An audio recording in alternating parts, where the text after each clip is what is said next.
A very good evening to all our viewers. Welcome to Monday's edition of the Evening Review. My name is VaNyemba, your host. Tonight on the show, we are discussing the issue of the VaNyemba community in the two Kavango regions. They've been in the press for various topics, and to help us unpack that subject is Shampapi Shiremo, who is a historian and a teacher of history. He's here to help us understand the concept. Thank you very much, my friend, for making time. Thank you. Yeah. Thank you. You're welcome. Yeah, sure.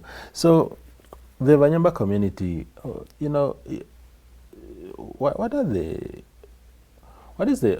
their origins? Where are they from? When did they come to Namibia? If you can perhaps give us that context first.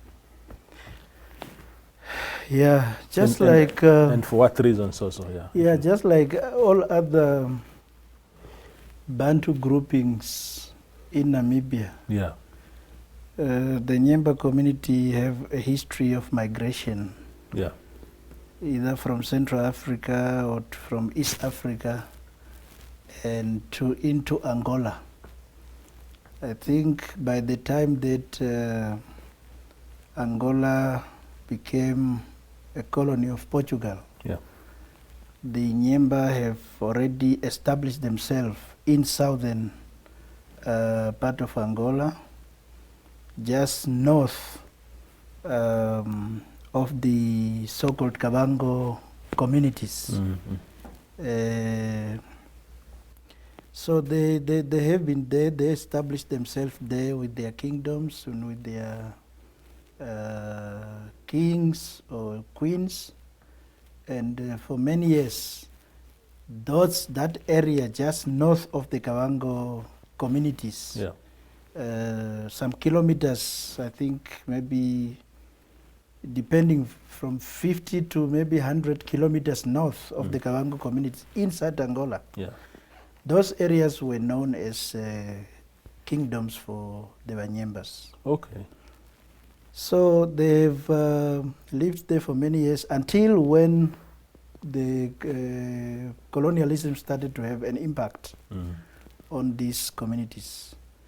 You know that southern Angola was not so much touched by Portuguese colonialism until late in the early in the 1900s. Yeah, so from 1903 onwards up to 1909, that's when the Portuguese were really encroaching on the southern part of Angola, starting from the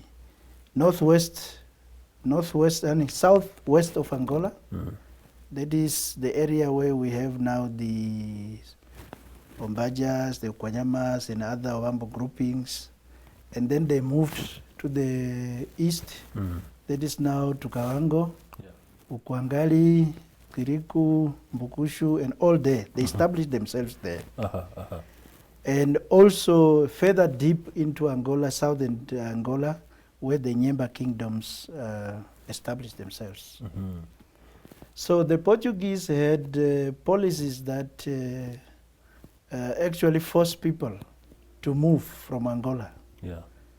So for example, the Kavango communities,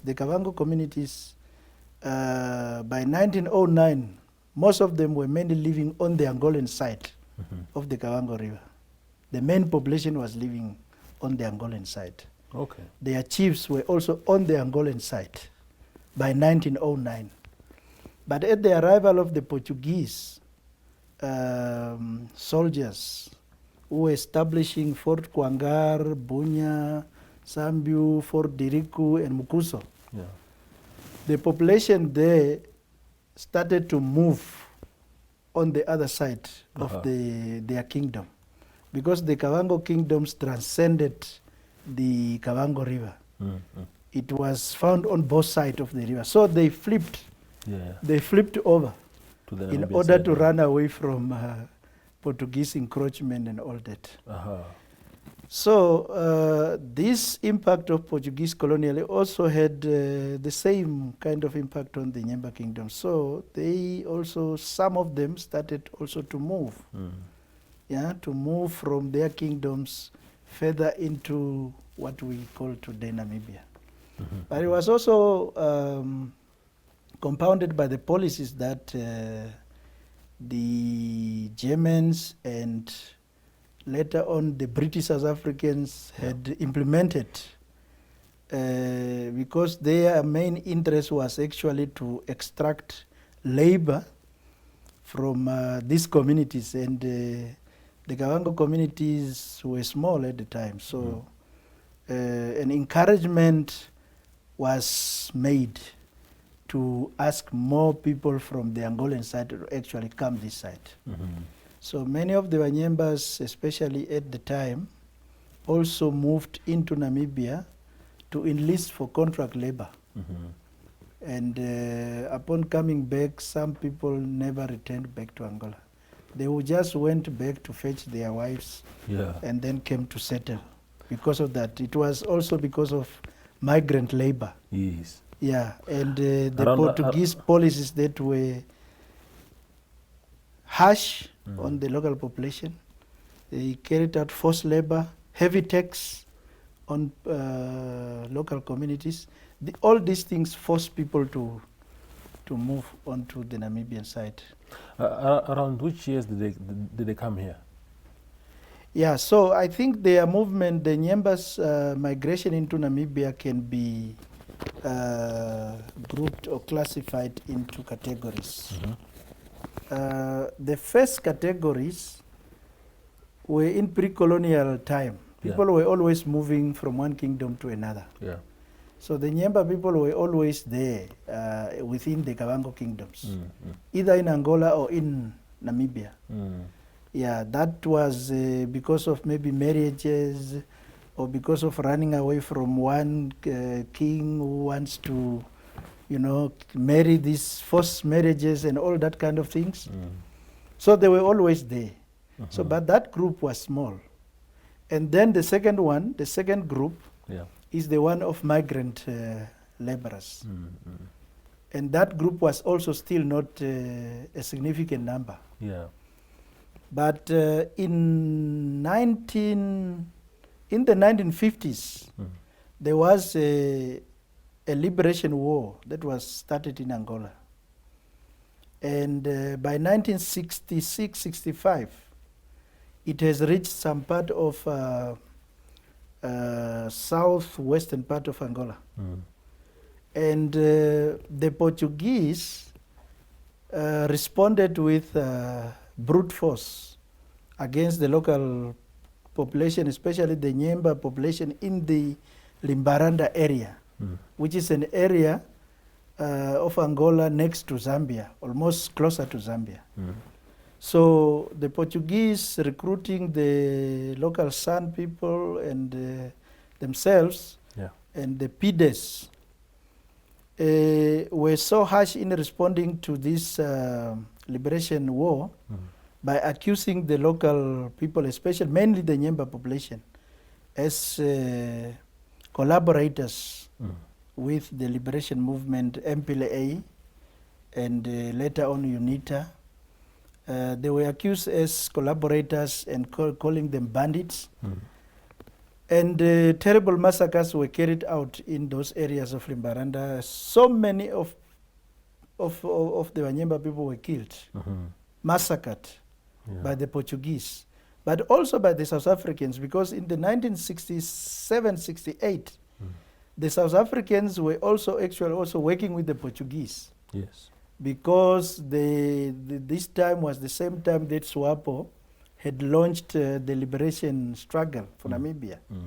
And at the time, SWAPO was based in Tanzania and Zambia, and they were using that area to infiltrate into Namibia. So South Africa also responded to that by working together with the Portuguese to round up people in Limbaranda, kill them mercilessly and all that, until later on they found out they came up with another solution where they would depopulate that area by moving the people from there, from the Limbaranda area, and bringing them closer to the Kavango River.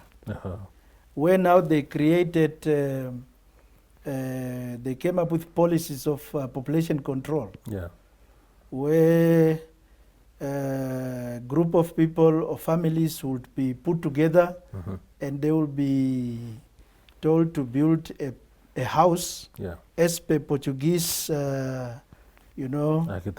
architectural norms, and creating a road next to that house. And then in the house, they will also employ some few young men, give them guns. They were called the Licia, probably Policia. To every house would have those guys to guard.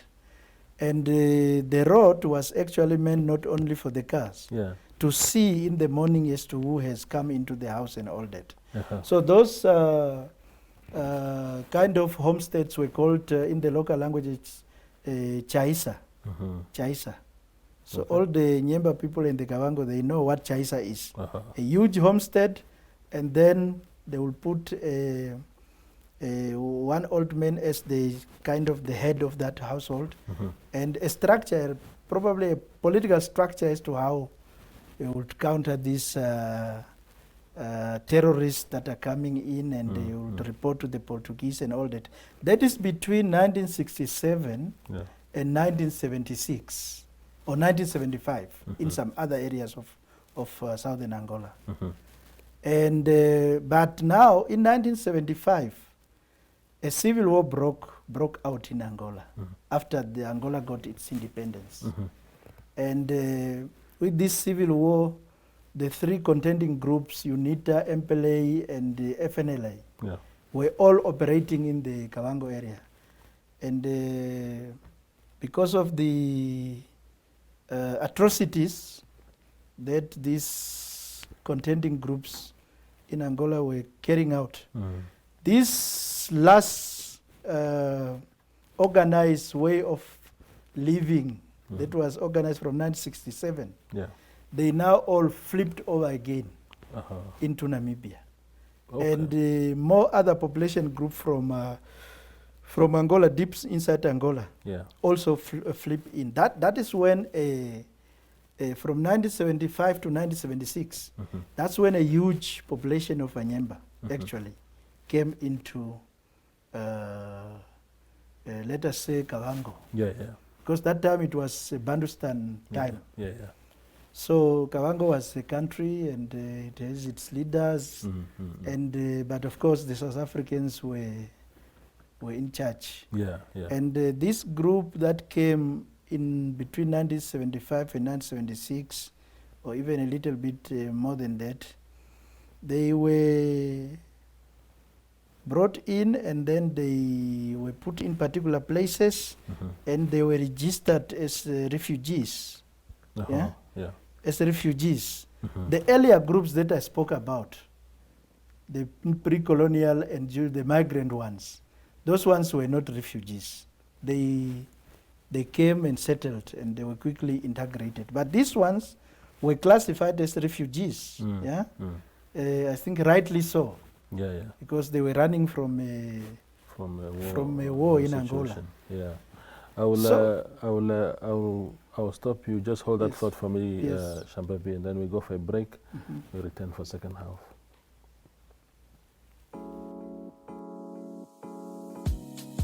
My.NA Property Show provides viewers with the best in-class content, engaging interviews, as well as a showcase of the latest property-related products and services.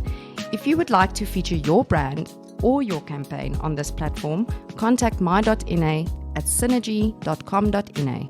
My.NA Properties, more than just a roof over your head. 3, 2, 1. We Talk brings you community news that lies at the heart of Windhoek residents. If you would like to feature your brand or campaign on this platform, contact WeTalk at synergy.com.na.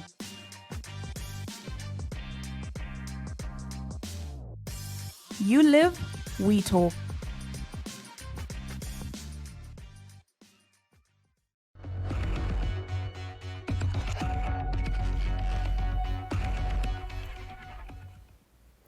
We continue the conversation with Shampapi Shiremo. Now, I think you have done justice to the history and the background of the VaNyemba people. Today, in modern day Namibia now, do they live in either of the two regions, or they are found in both? Or where is their largest population mainly now? Yeah. Maybe just before I come to that one. Yes. As they were registered as refugees. Yeah.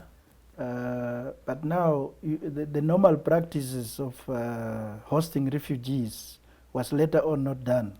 Yeah. What was done is because of the established relationship between the chiefs of the Kawangos with the VaNyembas, which has come from long back into history. Said, no, we cannot put these people into camps and like normally it's done for refugees. These people were integrated into the 5 Kavango communities. Mm-hmm. And they were given pieces of land and were told to settle just like anybody else. Yeah, so that is how it happened.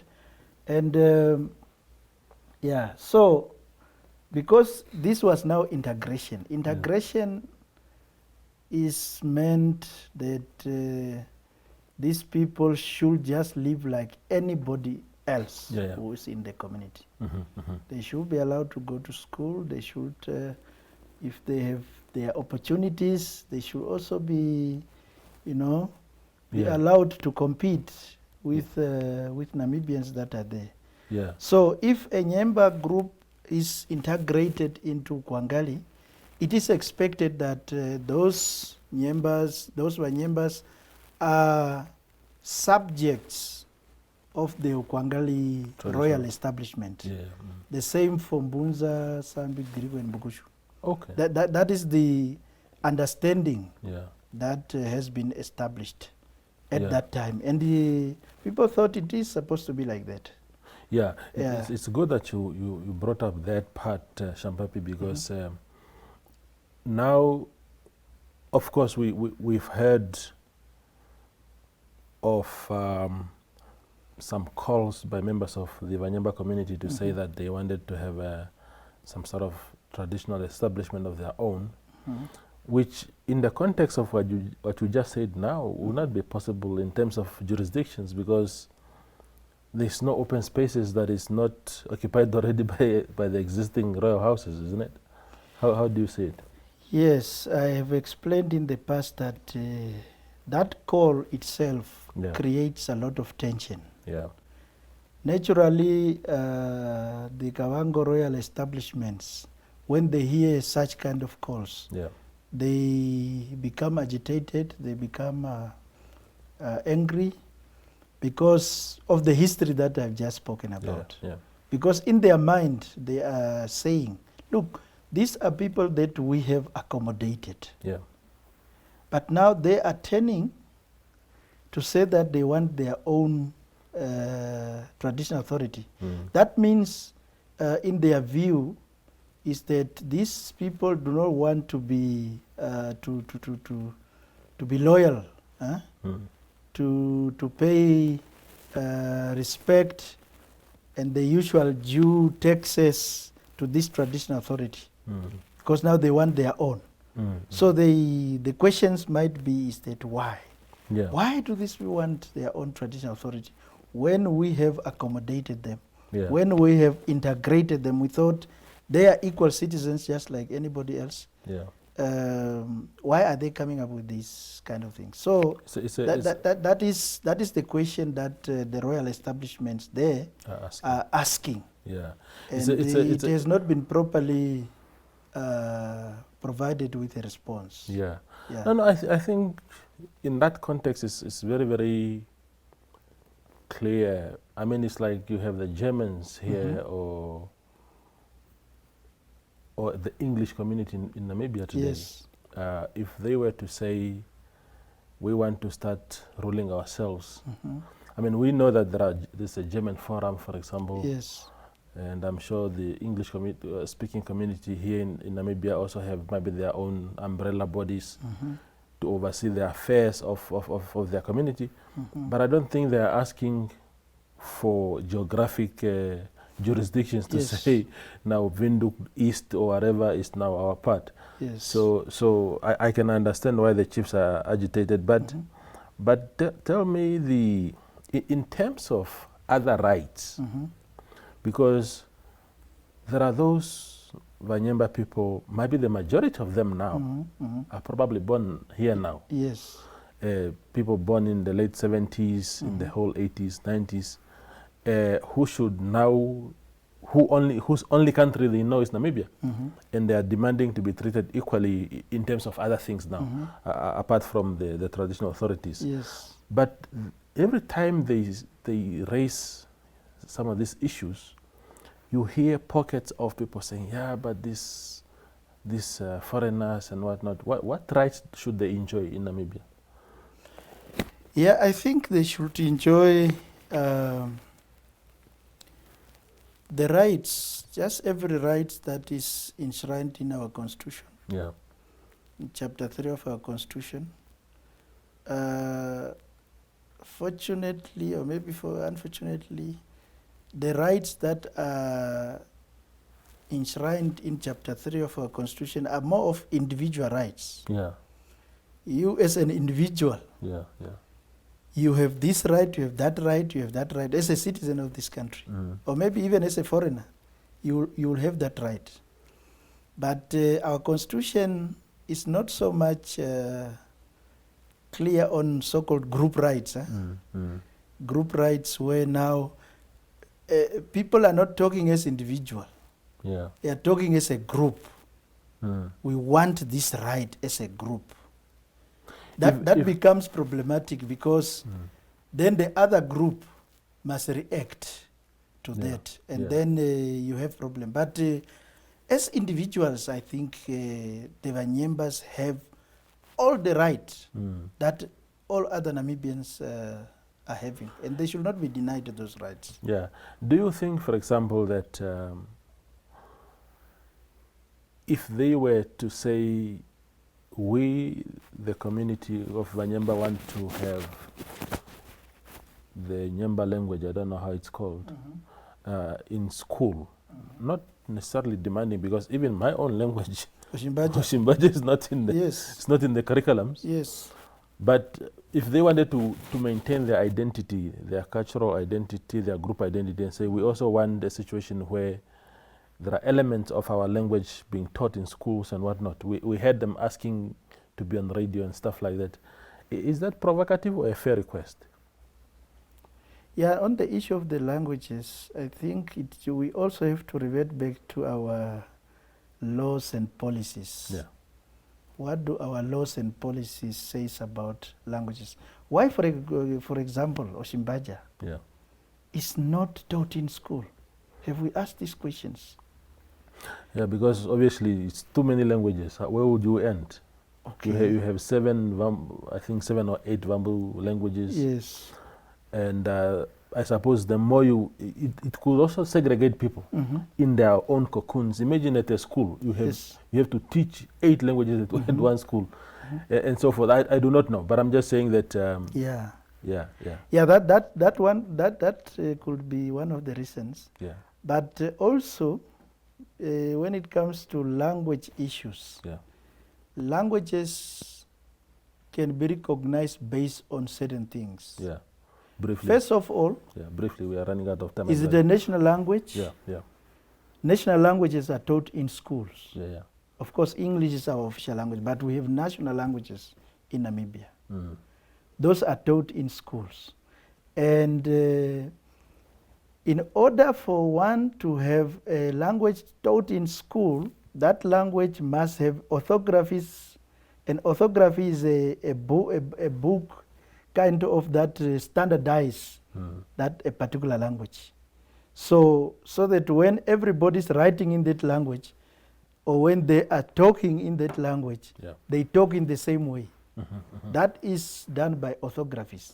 Now, if Oshimbaja does not have an orthography, Yeah. it cannot be taught in school because everybody will be writing in their own way, will be doing their own things, and that is not how a language is taught. I hear you. And that is the reason why the Nyemba language is not taught in school. It is not recognized in Namibia. It's not even a Namibian national language. I hear you. Yeah. I hear you. Shampapi, I wish we had more time because it was only getting very interesting. But my director, my technical director, is telling me that our time is up. This was tonight's show. Thank you for watching. Thank you very much. Sure, brother. Yeah.